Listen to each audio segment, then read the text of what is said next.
Alright, hey y'all. Welcome back to your Autodesk Eagle tutorial, and this is tutorial number 3. And we're just gonna go ahead and continue where we left off and talk more about the schematic. I actually went ahead and increased my user interface all the way to 48, which is the max it can be. And you can get your icons to be much larger, and I think this will help you guys see what I'm actually clicking on. Okay, so let's go ahead and get ourselves more familiar with the tools on the left hand side of our screen. The first tool that we'll be using is called the Info tool, and this is just a tool we can use on really any object in here and get an idea of the properties for it. If I click on this little resistor right here, it first tells me what the name is, the XY location. um, that's actually one thing we should talk about, the XY location. So the way Eagle works is you'll notice that if I hit the move tool and then I click on an object, you see that it doesn't like fluidly move around. It like snaps into a location. The reason for this is because Eagle actually, um, components in Eagle move in a grid-like fashion. To actually modify the grid itself, you need to go to the top left-hand corner to see this little grid at the top. And this grid, you can click on it. And one thing we can do is actually turn on the display for it. And if I hit OK now, you can see the grid lines that this thing's actually snapping to. So if I go ahead and I zoom in here, you can see that as I move this, it's just moving between the center points of the grid line. And if I want to change, the resolution of how much it moves, I could just change this increment value, which is under the size. And I'm just going to make it half of that. You can see the fineness changes accordingly. Okay? And, some people like to see the grid in the background, some people don't. It's really up to you. I'm just going to keep it so that you can see how I'm moving things. Um, but, that's part of what we were talking about is that, when we're talking about XY location, this is the X-axis and this is the Y-axis. But as I move, in reference to this 0, 0 location, each one of the components will have a given XY location. So if I hit the I button again and I click on, an option here, you'll see that it has a given position value. Um, don't worry too much about the gates. That's something we'll cover later on. Angle, this is just going to specify, how it's rotated. You can see that as I change it and apply, it'll move accordingly. The mirror tool just allows us to, flip it in and vertically flip it like that. I mean, horizontally flip it like that. You can see the device package and library are all just telling me, if I were to look in our libraries folder under the Adafruit library, I'd find that I'd find this device located within the library. And so if I ever wanted to, right click on this and specifically look at its library, I have the ability to do that by looking through my libraries folder to find it. Okay, but that's just the info button. The show tool is more so helpful for finding specific components. It's not so helpful when it comes to specifically looking at individual items, but you'll see that in Eagle there's a top section here, and this I have the ability to type in there. Okay, one of the things that we can do is whenever our schematics get very large, it will be kind of difficult to find a given resistor inside of the large circuit. So one thing we can actually do is run these little commands, and one of the commands you'll learn is the show. So if I hit show and then I simply type in the name of the component I want to see, like if I say R2, you can see it automatically goes and highlights the R2. Okay, so that's kind of what show does for us. It also shows us a given component we're interested in. Okay, there's a layer setting in here, and this is just toggling the visibility of certain. You can see that everything has a given color associated with it. And if I turn off, like the red color, for example, I can't see anything that's red. Okay, so any sort of line that I make, or a specific component, or maybe I give a certain name to these components. If I just turn off the name, you can see that that layer disappears. So if ever at any point there is a color that you just don't want to see, you can get rid of it in here. Or if you're just interested in seeing one specific color, this is kind of the way you can toggle visibility. Now, this is more so helpful when we get to the board view, as we'll see later on. I wouldn't worry too much about this. I haven't really had to use it much. But I believe it allows you to set other crosshairs. Okay. And now with the group selection, what you can do with the group selection is actually select multiple uh, resistors or whatever component is actually on your screen. So I can go ahead and select all of these. Now the tricky part to, when I do this is that people will try to click anywhere. So if I click out on the side, you'll see that I can't actually move the components. You need to be clicking and holding on at least one of the crosshairs of the objects that you're moving in order to move the whole group. Alright? Move tool, we already talked about this, that just allows me to move a single component. Now, one thing to note, and this can make your life a lot easier, is if you click on your component once, and then you right click while it's in your hand, you can actually rotate it. If I actually click the scroll button, you can see I can mirror it in my hand. This is a lot easier than, to actually just use the given tool itself. So if I hit the mirror tool here and I click on the object, you can see, that's one way of doing it. But, if I have just the mirror tool in my hand, I can just rotate it just by clicking. We have the rotate tool, just like that. And then you have the copy tool. So this copy tool, all it does is just copies whatever component you want and you can paste it back down. And then this is just the paste tool. I recommend, rather than using these two options, it's just a simple, a control C and then a control V does the exact same thing that those two tools do for me. Okay. Then we have the delete button. Okay, so this tool, you just click on the crosshairs or whatever you want to get rid of, and it gets rid of it. The change tool, now we'll get more into this because there's so many options here, but this is used to modify very specific properties of like a resistor, or any sort of component on here can be modified simply using the change tool. But that's something we'll get into kind of later on. Design blocks, we'll get into that also later on, but it essentially allows us to save sections of our schematic and be able to use them later on. So if I'm let's say I just want to use, for example, this big circuit that I previously designed, I can place it in here whenever I'd like. But that's just what I'm trying to show you, but we're not going to do that for this case.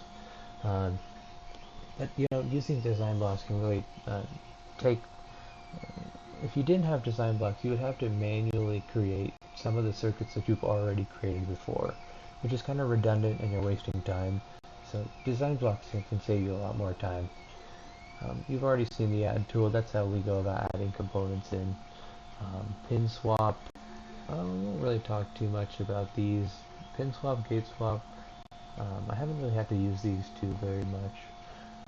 The replace tool is kind of nice, in which if you, let's say that, in the previous tutorial we selected these resistors, but maybe we selected the wrong size, or we didn't like the package size we had before.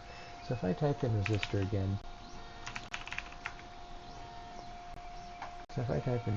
and I go ahead and, there's a bunch of different options past what I had selected before. Actually, what I had selected before was this exact one, but let's say I wanted the smaller one instead. I can double click on it, and now any component that I click the crosshairs of, it will allow me to replace that one.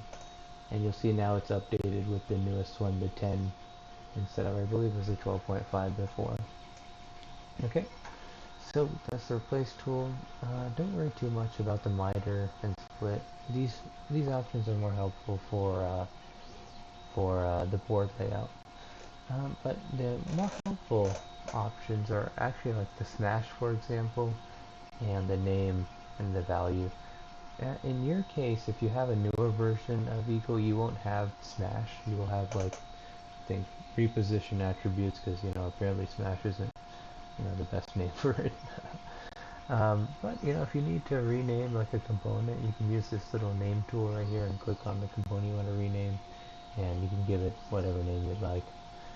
And like, so a resistor has a given value associated with it as well, so you can use the value tool to actually change the value of it. So this is like 100k resistor. You can just specify that just like that. This is like a 10k, just like that. Very simple. Okay, but you'll notice that I can move the component by itself, but I can't really move like the text. It won't give me the option yet. You don't see this. There's no crosshair on the the 10k or the R2. To do that, I need to hit the smash tool and then click on the crosshairs of the object I want, and then I can start to move individually these attributes. Okay. Don't worry too much about invoke, slice, optimize. These are some options that can be more helpful in the board view. If you ever need to, draw your own lines, and we're going to get into this later, is that, instead of using this large frame, sometimes the size of your schematic ends up being a lot larger than what you can fit in a frame. So you end up creating, custom little outlines. So you can go ahead and specify the layer you want to do that on. And in our case, I'm just going to go down to like symbol. And so the most common thing that you'll generally do with this is just like create little outlines and little boxes, and you can just, make little boxes just like this.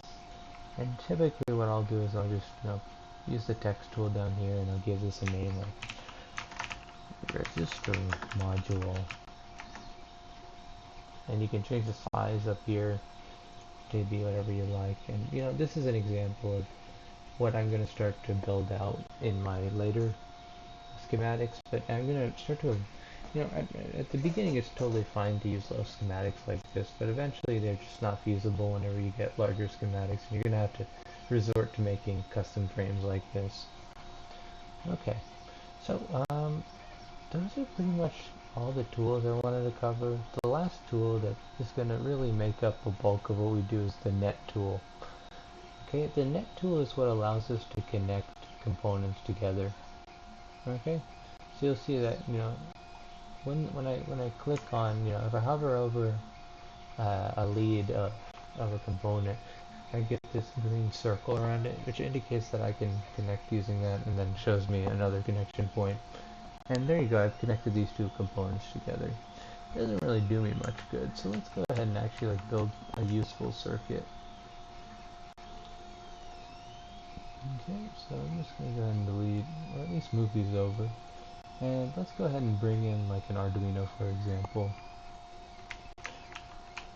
So I type in Arduino. You'll see that there's an Arduino in here. This is kind of the older version of the Arduino, so like the R1 and R2. Well, let's go ahead and use the R3, which is the more common version you'll see nowadays. You'll see that there are two different options in here, and at first it may not make sense what the difference is between the two, but actually one of them is on the B-place layer versus this is on the dimension layer. And I'll show you later on when we move into the board layout what the difference between these two are. But for the time being, I'm going to go ahead and first select the B-place. Okay. And I'm just going to go ahead and put this over to the side, just like that. And then I'm going to start connecting stuff together. So I'm going to bring this out here, get rid of this,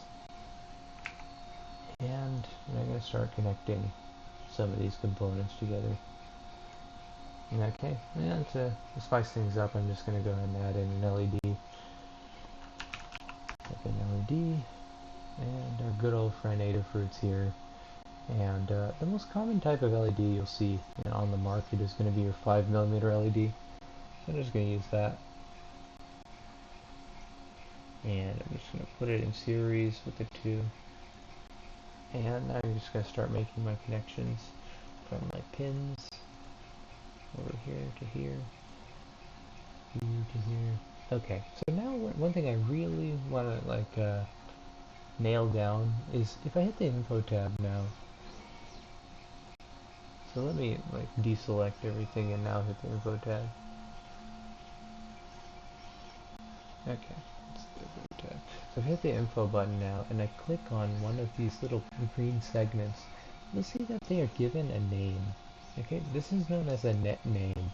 Okay, so every single green line segment will have a name associated with it.